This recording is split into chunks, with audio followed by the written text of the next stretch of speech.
Hello my friends, little Panda is here and welcome to my first episode of Love. And today I'm going to be sharing you how to approach and overcome addictions in a loving way.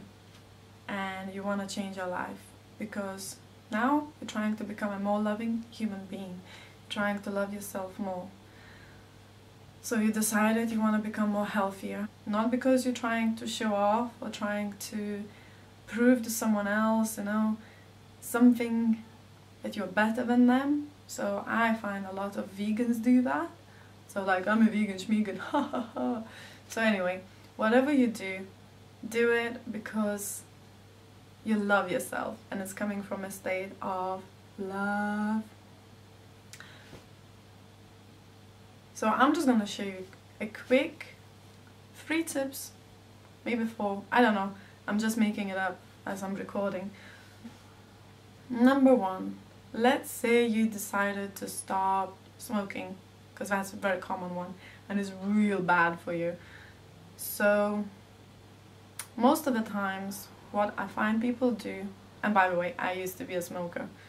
Oh, that was so random, right? So most of the time what I find people do is that we really resist the addiction. When it comes of quitting it, they look at it as a real bad thing and then they fight with it.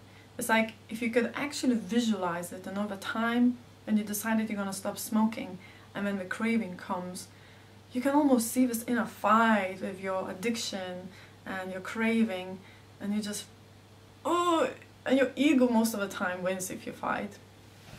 So, as you know, all about love, and love is the only way. What I would advise you to do is to actually look at it as a loving friend or loving companion that you used to have for a number of years, and talk to it. So when your craving arises and you feel like, oh my god, I really need this cigarette right now, maybe it's gonna be my last one, I'm gonna start from tomorrow. And instead of trying to fight it, just go, hey my friend, how are you today? And it goes like, I'm okay, let's go out, let's have a smoke. And you go, whoa, you know what? That's not me anymore. Thanks for all this fun we had back in the day, it was great. But today I want to be a better human being, awesome, loving person. That's who you are. Ask yourself who you are. Give yourself an answer. I'm super awesome. I'm like Schwarzenegger. And Schwarzenegger doesn't smoke, right? So you talk to your addiction and do it in a loving way. Just say, look, I've changed now. I want my life to be a better life. So thanks for all this fun, but I have to say goodbye to you. Just like some people that come into your life and sometimes we don't serve you anymore, or you start going different directions, you have different visions, and you just part. The same with addiction. I know, it's easier said than done. But what am I trying to say?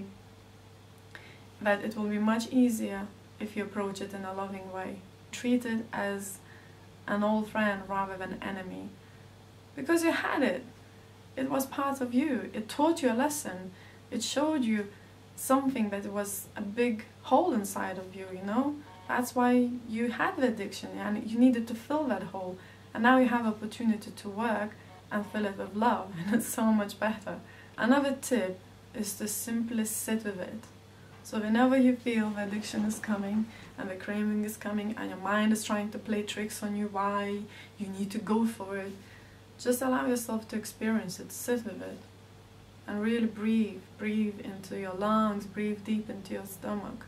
Allow this emotion to come to you and ask yourself, is that really true? Is that really what I need in order to be happy? Because trust me, your higher self knows it's not true. It'll tell you, your whole body will respond, but you have to sit with it. And some people might sit 5 minutes, some people might sit 10 minutes. Sit as long as you need till you feel that you are bigger and better than this. You're bigger than this addiction. You have more love. You're just so much stronger than this. And Number 3, my other friend suggested what he does is he writes down a lot of things. He writes down what the addiction gives to him and what he would be without it. So write it down and then ask yourself, is that really true? And then write on the next page, how would you be if you didn't have it? Those 3 tips will really, really help you. I know it's not as easy and I know it will require more work, but you can do it if you stay conscious, if you stay aware about it, if you treat it in love rather than resentment, and understand it's part of you, it's part of your experience, and you can overcome it because your purpose is bigger than that. So you will do it very quickly because you'll just feel like it's, oh my god, I know what you're talking about now. But it requires time and patience and faith that it will happen. So I wish you luck, stay loved, lots of kisses, and have a beautiful, beautiful day. Lots of love.